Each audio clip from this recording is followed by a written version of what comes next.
لیکن ہم نے تو یار انگریزی پڑھ کے اب اپنا سلام تو چھوڑ دیا، اب کہہ رہا ہے گڈ مارننگ، گڈ ایوننگ۔ میں نے کہا انگلش پڑھے سے کیا مطلب اس کا؟ کہا کہ تیری صبح اچھی ہو، شام کو بھاڑ میں جا رہا، کہ تیری شام اچھی ہو پھر رات میں جہنم میں جائے۔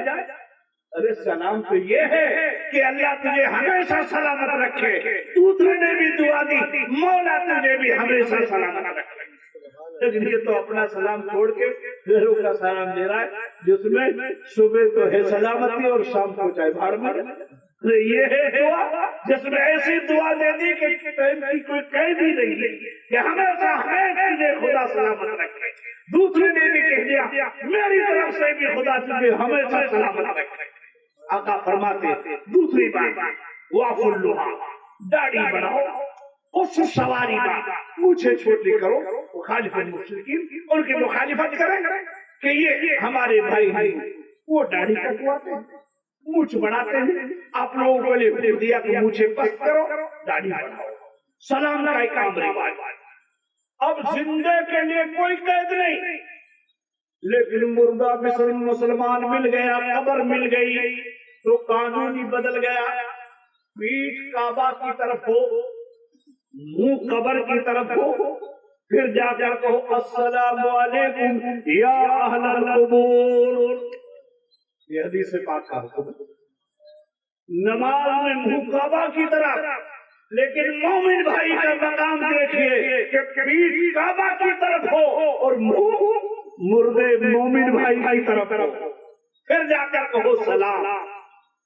آقا فرماتے مرنے والا سلام کا جواب بھی دیتا ہے، آنے والے کو پہچانتا بھی ہے کہ کون میری قبر پہ آیا۔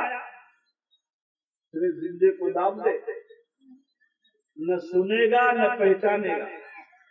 مردے کا مقام تو دے کہ مرنے کے بعد اللہ نے کیا عظمت بخشی ہے کہ پہچان بھی رہا ہے، آواز بھی سن رہا ہے اور سلام کا جواب بھی دے رہا ہے۔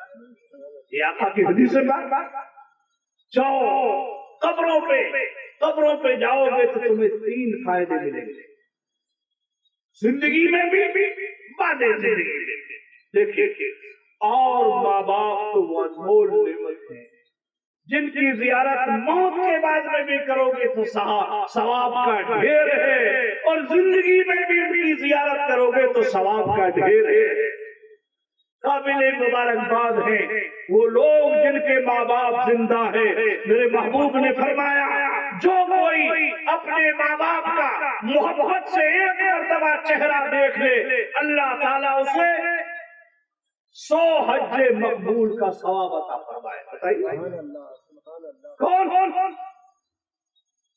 حج میں کتنے پیسے لگتے ہیں اور کتنی تمنا کرتا ہے، لیکن یہ ہے قابل مبارکباد 100 مرتبہ دیکھے تو 100 حج کا ثواب پائے۔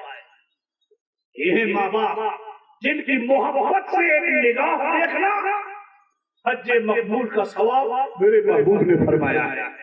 میری یووا پیڑھی نصیحتیں لے کر جاؤ اپنے دل سے کہ جب بھی محبت سے ماں باپ کو دیکھو گے تو اللہ تعالیٰ حج مقبول کا ثواب عطا فرمائے۔ ہم تو اپنے ماں باپ کو بجائے محبت سے دیکھنے کے ان کو مار رہے ہیں۔ کس سے؟ کرتوتوں سے، گن سے نہیں، بندوق سے نہیں۔ بندوق سے مرڈر کیا تو مر کے رہ گیا، یہ تو کارناموں سے مار رہا ہے ماں باپ، رات دن مار رہا ہے بیچارے ماں باپ۔ ماں باپ کر رہے ہیں بڑے بڑے لیٹے ہوئے بستر پہ اس کے کارناموں کو دیکھ کر ہمارے کارنامے ایسے ہیں کہ منہ دکھانے کے قابل نہیں۔ اتنا ماں باپ کو مار رہے ہو، اتنا ماں باپ کو ستا رہے ہو۔ یہ زندگی میں بھی دکھ پاتے ہیں اور موت کے بعد میں بھی حدیث پاک میں آتا ہے کہ اس کی اولاد اچھے عمل کرتی ہے تو ماں باپ قبر میں بھی ان کے نیک اعمال سے خوش ہوتے ہیں۔ زندگی میں بھی ان کو تکلیف پہنچتی ہے۔ کاش تم اپنے ماں باپ کو محبت کی نظر سے دیکھتے، عداوت کی نظر سے نہیں۔ آج میری یووا پیڑھی ماں باپ کو سب سے بڑا دشمن جانتا ہے۔ جن ماں باپ نے زندگی میں اپنی اولاد کے سکھ میں اچھا پہنا نہیں، اچھا کھایا نہیں، اچھا عیش و آرام نہ لیا، پوری زندگی اس کا یہی فکر رہا کہ میرے بیٹے کو اچھی سے اچھی سہولت ملے، اچھا سے اچھا کپڑا ملے، اچھا سے اچھا مکان ملے، اچھی سی سوسائٹی فراہم ہو، تمہارے فکر میں پوری عمر گزارنی، اور بیٹے کا رویہ اتنا گندا کہ آج سب سے بڑا دشمن اپنے ماں باپ کو سمجھ رہا ہے۔ چند ان نصیحتوں کی بنیاد پر ماں باپ انمول نعمت ہیں، زندگی میں کبھی ان کا حق ادا نہیں کر سکتے۔ کان کھول کر سن لو، زندگی میں بھی پوری زندگی خدمت کرتے رہو، اور بعد زندگی بھی ان کی خدمت کرنے کا حکم ہے۔ کہو گے یار مولانا صاحب زندگی تو خدمت سمجھ میں آ گئی کہ کپڑا نہیں تو باپ کو کپڑا لا کے دے، کھانا نہیں ہے تو کھانا دے، بستر نہیں ہے تو بستر لا کے دے، بیمار پڑ جائے تو اس کی عیادت کر، اس کی بیمارداری کر، ڈاکٹر پہ لا کر علاج معالجہ کر اس کا، یہ کام۔ لیکن موت کے بعد کیا ہے؟ وہاں خدمت کیسے ہو؟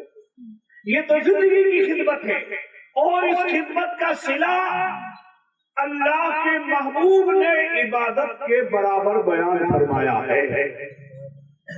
یہی نہیں کہ آپ مسجد میں رات دن تسبیح گھماتے رہیں، لوگوں ماں باپ کی خدمت کرنا بھی عبادت میرے محبوب نے فرمایا ہے۔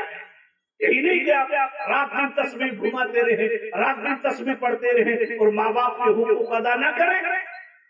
کل قیامت میں میرے محبوب کا اعلان سنو، صحابہ سے سرکار نے فرمایا، مفلس کی تعریف پوچھی تو صحابہ نے عرض کیا کہ یا رسول اللہ، ہم تو مفلس اسے کہتے ہیں جس کے پاس پیسہ نہیں ہو، پراپرٹی نہیں ہو، جائیداد نہ ہو، بینک بیلنس نہ ہو اس کے پاس۔ میرے آقا نے فرمایا یہ مفلس نہیں، قیامت میں مفلس آدمی وہ ہوگا جو نمازیں بھی لے کے آئے گا، روزے بھی لے کے آئے گا، زکات حج بھی لے کے آئے گا، تسبیحات بھی لے کے آئے گا، لیکن ماں کا حق ادا نہ کیا، باپ کا حق ادا نہ کیا، اپنے بڑے کا حق ادا نہ کیا، پڑوسی کا حق ادا نہ کیا، وہ تمام نیکیاں حق والے لے کر چلے جائیں گے اور وہ فقیر کا فقیر رہ جائے گا۔ والدین بابا پوری زندگی خدمت کرتے رہو، ان کا حق ادا نہیں کر سکتی۔ میرے محبوب نے صرف 2 ہی بول میں پورا مسئلہ حل کر دیا۔ مرد پر سب سے زیادہ حق اس کی ماں کا، اور عورت پر سب سے زیادہ حق اس کے پتی کا۔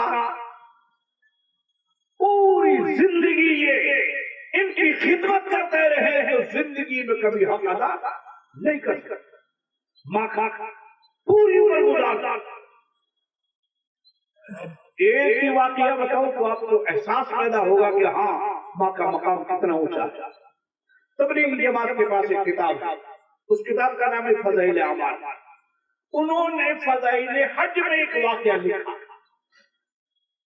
ایک آدمی نے اپنی ماں کو کاندھے پہ بٹھا کے اور طواف کعبہ کے 7 چکر، طواف عربی میں بولتے ہیں، ہم اپنی زبان میں چکر بولتے ہیں، اس زمانے میں بھی طواف کرایا ان کے نبی میں۔ جب وہاں پورا علاقہ پتھریلا،